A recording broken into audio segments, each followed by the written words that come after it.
ॐ अज्ञानतिमिरन्धस्य ज्ञानाञ्जनशलाखया चक्षुरुन्मीलितं येन तस्मै श्रीगुरवे नमः। नमो ॐ विष्णुपादाय कृष्णप्रेष्ठाय भूतले श्रीमते भक्तिवेदान्त स्वामिन् इति नामिने। नमस्ते सरस्वते देवे गौरवाणी प्रचारिणे निर्विशेषा शून्यवादी पाश्चात्यदेशतारिणे। जय श्री कृष्ण चैतन्य प्रभु नित्यानंद श्री अद्वैत गदाधर श्रीवासदि गौरभक्तवृंद। हरे कृष्णा कृष्ण कृष्णा हरे हरे, हरे राम राम राम हरे हरे। हरे कृष्णा। आप सभी भक्तों का आज की कृष्ण कथा में हार्दिक स्वागत है। पिछली कथा में हमने देखा किस प्रकार से गोकुलवासी अपनी बैलगाड़ियों समेत अब गोकुल नगरी से वृंदावन की तरफ प्रस्थान कर चुके थे। तो सारे गोकुलवासी जितने भी व्यस्क गोपगण थे वो सब तीर कमान लेकर के जा रहे थे और शंख का नाद चल रहा था और इस प्रकार से बड़ी धूमधाम से वृंदावन की तरफ उन्होंने प्रस्थान किया। रास्ते में जिस गाड़ी में कृष्ण और बलराम, माता यशोदा, नंद महाराज जिसमें वो बैठे हुए थे, यशोदा माता अपनी सारी जितनी भी भगवान की पुरानी लीलाएं थी सबका गुणगान कर रही थी और भगवान के गुणगान करते करते धीरे धीरे वो वृंदावन पहुंच गए। वृंदावन में आने के पश्चात उन्होंने अपना वहां पर डेरा लगाया और धीरे धीरे वृंदावन में बस गए। अब भगवान की लीलाएं इस महान क्षेत्र वृंदावन में घटने वाली है। ये अत्यंत पावन क्षेत्र है। कहा जाता है भगवान कृष्ण वृंदावन को छोड़ करके एक पांव भी बाहर नहीं जाते हैं। इतनी श्रेष्ठ भूमि वृंदावन की है। भक्त लोग जाकर के वृंदावन को प्रणाम करते हैं और अपने सर के ऊपर उसकी धूली पा करके अत्यंत अपने आप को पावन और पवित्र सोचते हैं। तो वृंदावन आने के बाद कृष्ण और बलराम बहुत खुश हो गए और अब तक जो है कृष्ण बलराम थोड़े बड़े हो गए थे। और वैश्यों में क्या होता है, क्योंकि कृषि और गोरक्षा ये दो अत्यंत मुख्य कार्य होते हैं वैश्य के लिए, तो बच्चों को शुरुआत से ही उसकी शिक्षा दी जाती थी। कैसे दी जाती थी? गायें चराने से पहले गाय की रखवाली किस प्रकार से करनी है उससे पहले उन्हें बछड़ों की रखवाली के लिए छोड़ा जाता था। बछड़ों को वो चराने के लिए जाते थे। तो अब कृष्ण बलराम इतने बड़े हो चुके थे कि उन्हें बछड़ों की जो है जिम्मेदारी दे दी गई थी। तो कृष्ण अपने बछड़ों के साथ में, बलराम अपने बछड़ों के साथ में, बाकी ग्वाल वाले जो भगवान की उम्र के थे वो भी अपने बछड़ों के साथ में जाते थे और यमुना नदी के तट पर जाकर के भगवान की अनेकों प्रकार की मनोहर क्रीड़ाएं जो हैं वहां पर करते थे। जब गाय वहां पर चरती थी तो भगवान अनेकों प्रकार की क्रीड़ाएं वहां पर करते थे। भगवान कभी कभी अपनी मधुर बंसी भी उन्होंने जो है बजाना शुरू किया। बलराम जी कई बार जो है जो गाय के सींग का एक शंख जैसा बनता है जिसे बफेलो हॉर्न भी बोलते हैं, उसको बजाते थे, बुगल बोलते हैं। कई बार कृष्ण और बलराम क्या करते थे, साथ में मिलकर के अपने ऊपर एक चद्दर ओढ़ लेते थे, चद्दर, और ओढ़ने के बाद में जैसे मानो गाय बन गए हों, बछड़ा बन गए हों। और आपने सुना होगा जो सांड का जो युद्ध होता है जिसे बुल फाइटिंग कहते हैं, उस प्रकार से जो है वो युद्ध भी करते थे आपस में। तो इस प्रकार से बड़े ही मनोहर, जैसे बच्चे लोग लीला करते हैं, खेलते हैं, इसी प्रकार से भगवान अपनी लीला जो है वृंदावन में रचाने लगे। एक बार क्या हुआ, जब यमुना नदी के तट पर कृष्ण और बलराम अपने बछड़ों को चरा रहे थे, तो कृष्ण ने देखा कि एक नया बछड़ा जो है इन बछड़ों के बीच में आ गया है। तो कृष्ण तो सब जानते हैं, भगवान सबके हृदय में है। सर्वस्य च अहम हृदय सन्निविष्टो मत्तः स्मृतिर ज्ञानम अपोहनम च। सब कुछ ज्ञान वगैरह सब भगवान से ही आता है, तो वो तो सब जानते हैं। तो भगवान जानते थे कंस के द्वारा भेजा गया एक राक्षस है जिसने एक बछड़े का रूप धर लिया है, और अब वो क्या चाहता है, इन बछड़ों के साथ में मिलकर के, ताकि कृष्ण पहचान नहीं पाएंगे, बलराम पहचान नहीं पाएंगे, इनके साथ में मिलकर के थोड़ी देर खेलता रहेगा, और जब अवसर मिलेगा तब कृष्ण का वध करेगा अपने असली रूप में आकर के। तो इस असुर का नाम था वत्सासुर। तो कृष्ण तो समझ गए, उन्होंने बलराम को इशारा किया साइलेंटली, बिल्कुल चुपचाप, ताकि उस असुर को पता ना लगे। तो बलराम जी को इशारा करके दिखाया कि ये जो यहाँ पर नया बछड़ा है ये हमारा नहीं है, ये राक्षस है, असुर है। तब भगवान जो है चुपचाप गए, पीछे से गए, उस वत्सासुर को पता भी नहीं लगा। भगवान ने जाकर के पूंछ पकड़ ली उसकी। पूंछ पकड़ने के बाद में दोनों टांगे पकड़ ली, और दोनों टांगे और पूंछ पकड़ के जो फिरकी की तरह भगवान ने उसको घुमाया। जैसे ही भगवान ने उसको घुमाया, उसने अपने प्राण त्याग दिए। भगवान जो है बलवान से भी अत्यंत बलवान है। इसलिए कहते हैं कि भगवान बना नहीं जाता है। भगवान जो है यशोदा माई की गोद में भी भगवान थे, और अब एक बालक के रूप में भी वो भगवान है। मेडिटेशन, ध्यान के द्वारा भगवान नहीं बनते हैं। तो इस प्रकार से भगवान ने उसको जो है फिरा करके, उसने जो है वत्सासुर ने अपने प्राण त्याग दिए। भगवान ने उसको एक पेड़ के ऊपर फेंक दिया, और जब उस पेड़ के ऊपर से फेंक दिया जिसमें फल लगे हुए थे, तब बच्चे जो है जितने भी ग्वाल बाले थे सब बड़े खुश हो गए उसकी वजह से, क्योंकि वो पत्थर तोड़ तोड़ करके परेशान हो गए थे, और अब इतने सारे फल गिरे हैं, खा करके जो है बड़े खुश थे, और सब ताली बजा रहे थे। और देवतागण जो ऊपर से देख रहे थे, उन्होंने भी जो है फूलों की वर्षा की। तो इस प्रकार से भगवान ने आसानी के साथ वत्सासुर का वध किया। और एक दिन क्या हुआ, जब कृष्ण और बलराम अपने अपने बछड़ों को लेकर के गए यमुना नदी के किनारे, उन्होंने अपने बछड़ों को पानी पिलाया, उनको प्यास लगी थी। उसके बाद में उन्होंने भी अपना पानी पिया। पानी पीने के बाद में सब जो है यमुना नदी के किनारे बैठ गए और मनोहर दृश्य को देख रहे थे। तब सभी ग्वाल बालों की नजर पड़ी, उन्होंने देखा कि एक बहुत बड़ा पहाड़ की तरह कुछ खड़ा है वहां पर। तो पहले तो उनको लगा कुछ पहाड़ है, लेकिन ध्यान से देखने के बाद में पता चला ये पहाड़ नहीं तो कोई बड़ा जानवर है जो एक बक जैसा दिख रहा है। डक बोलते हैं ना, बक। ये क्या था? ये बकासुर था। ये भी जो है कंस के द्वारा भेजा गया एक राक्षस था, जिसने एक बक का रूप धरा हुआ था। तो बिल्कुल एक पहाड़ की तरह ऊंचाई थी उसकी। तो देख करके जो है बालक बिल्कुल घबरा गए, और इससे पहले ये बालक कुछ कर सकते, ये बक वहां से आया और तुरंत जो है उसने कृष्ण के ऊपर आक्रमण किया। कृष्ण के ऊपर आक्रमण करके उसने तुरंत कृष्ण को अंदर निगल लिया। और ये देख करके बलराम जी और बाकी के जितने भी गोपगण थे, वहां पे बालक थे, उन सबको जो है इतना दुख हुआ, और दुख के कारण वो प्रैक्टिकली जो है बेहोश हो गए वहां पर।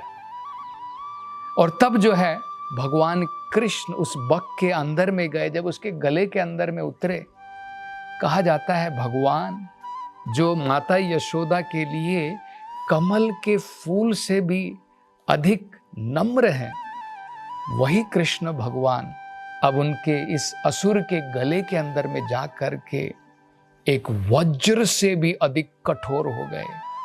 और जिस प्रकार से वज्र के अंदर से बिजली निकलती है, भगवान के शरीर से जो प्रकाश निकला, उससे इतनी गर्मी पैदा हो गई। इस बक के लिए, उसके गले के लिए बहुत मुश्किल हो गया, वो उसको भगवान को अंदर निगल ही नहीं पाया।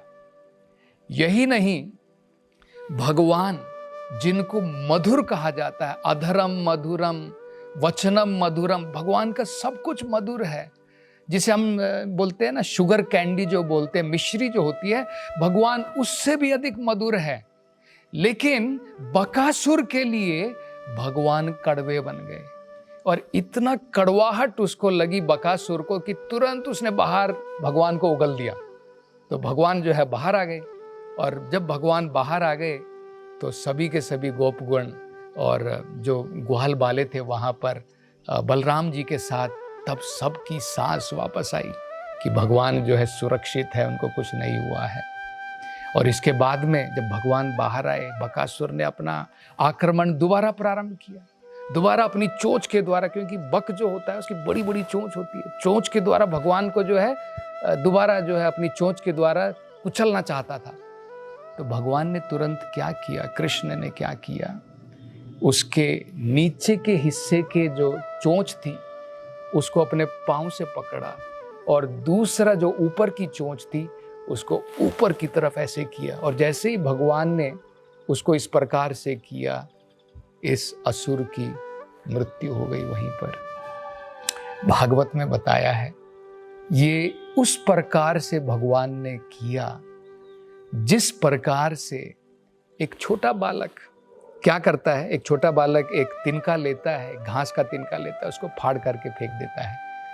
ठीक इसी प्रकार भगवान ने जो है बकासुर का वध किया। तो आचार्य बताते हैं, श्रीला प्रभुपाद जी जो कृष्ण भावनामृत के संस्थापक आचार्य हैं, इस विषय में चर्चा करते हुए बताते हैं, भगवान अपने भक्तों के लिए, भक्त जिस प्रकार से प्रेम के द्वारा भगवान की भक्ति करता है, भगवान भगवद गीता में कहते हैं, ये यथा माम प्रपद्यन्ते तांस तथैव भजामि अहम। हमारा भक्त या जो भी जीव जो है भगवान को जिस प्रकार से उपासना करता है, भगवान उसी प्रकार से उसको वापस देते हैं। तो जब भगवान का भक्त भक्ति के द्वारा भगवान की उपासना करता है तो भगवान भी प्रेम के द्वारा उसको आनंद प्रदान करते हैं। और यहाँ पर ये जो बकासुर था, ये ईर्ष्या के द्वारा भगवान को जो है मारना चाहता था, तो भगवान जो है उसके लिए वज्र से भी अधिक कठोर हो गए। तो ये समझना बड़ा ही महत्वपूर्ण है, भगवान की भक्ति कितनी श्रेष्ठ है, कितनी महान है। इसके बाद में बकासुर का वध करने के पश्चात सारे ग्वाल वाले जब वापस घर को गए, उन्होंने माता यशोदा को, नंद महाराज को ये पूरे किस्से सुनाए, किस प्रकार से कृष्ण ने वत्सासुर का वध किया, किस प्रकार से कृष्ण ने बकासुर का इस प्रकार से वध किया। और नंद महाराज और यशोदा माई और बाकी गोपियाँ केवल यही सोचने में लगी हैं कि कुछ ना कुछ संकट आते जा रहा है, लेकिन हमने बड़े कुछ पुण्य के ऐसे कार्य किए हैं जिसके द्वारा हमारा बच्चा अभी भी जो है बिल्कुल सुरक्षित है। और इस प्रकार से वो सोच रहे हैं, भगवान अपनी लीला इस प्रकार से रचा रहे हैं, उनको ये ज्ञान नहीं हो रहा है कि भगवान कौन है। ये जो है भगवान की अत्यंत एक श्रेष्ठ लीला है, जिसके द्वारा जैसे भगवान एक मूर्ख व्यक्ति का भी ज्ञान जो है ढक देता है, और भगवान अपनी लीलाओं को रचाने के लिए भी अपने भक्तों का भी ज्ञान ढक देता है। लेकिन एक में हमें दुख की प्राप्ति होती है, एक में हमें सुख की प्राप्ति होती है। जिस प्रकार से आपने देखा होगा कि अगर मान लीजिए आपका एक दोस्त है, आपका दोस्त जो है एक बड़ा व्यक्ति है, अगर आप उसके ऐश्वर्य के बारे में हमेशा सोचेंगे, ये आदमी बड़ा महान है, ये इतना बड़ा है, ये ऐसा है, ये धनवान है, अगर आप उसके ऐश्वर्य के बारे में सोचेंगे, आप उसके साथ में सही प्रकार से संबंध नहीं बना पाएंगे।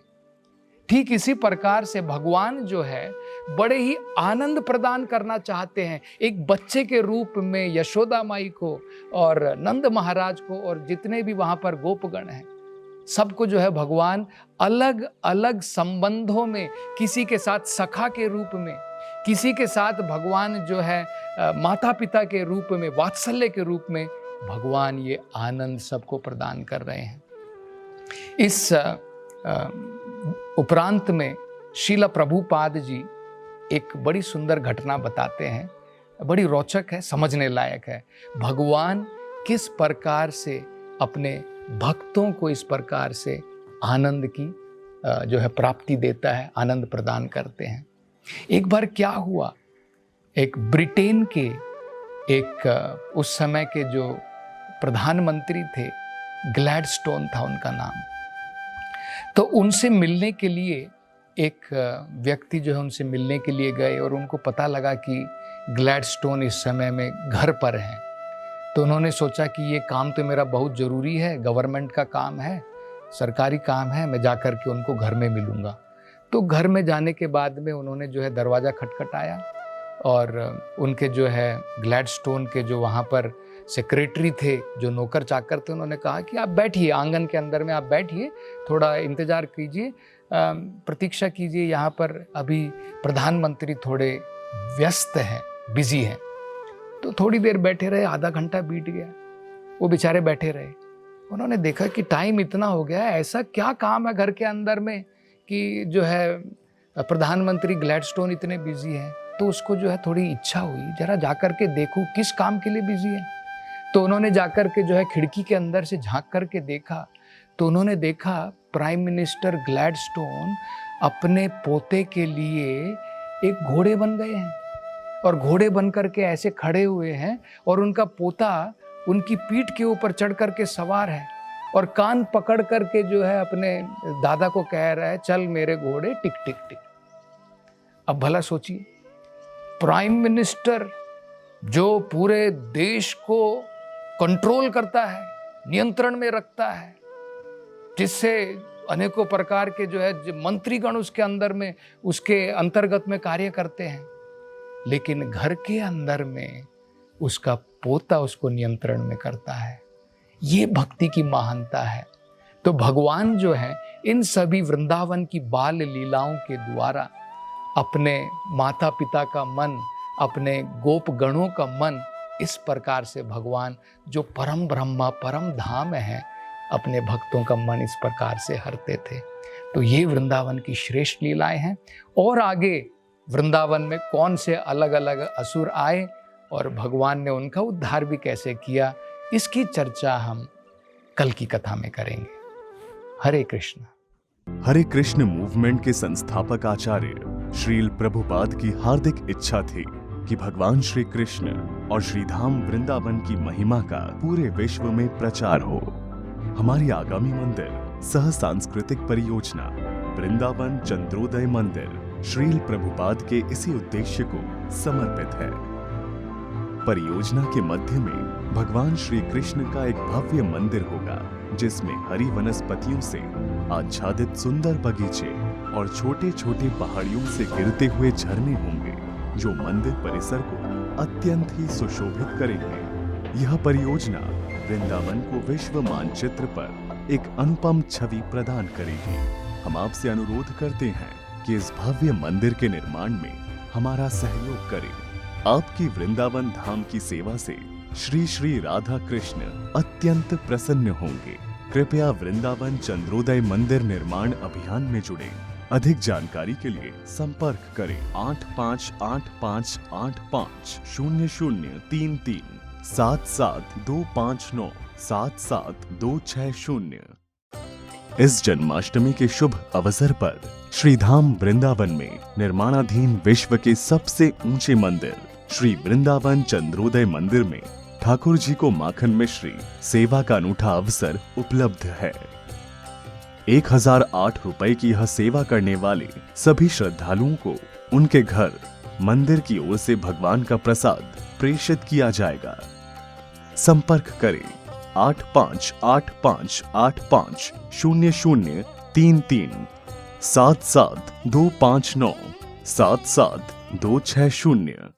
एक भरोसे का हुनर उंगलियों को मिल गया, मिट गए वो फासले, वो वक्त भी बदल गया। रिश्ते पुराने हैं मगर मिलने के हैं ढंग नए, बदलाव के घुलने लगे अब जिंदगी में रंग नए। हम जहां हमारा बैंक वहां।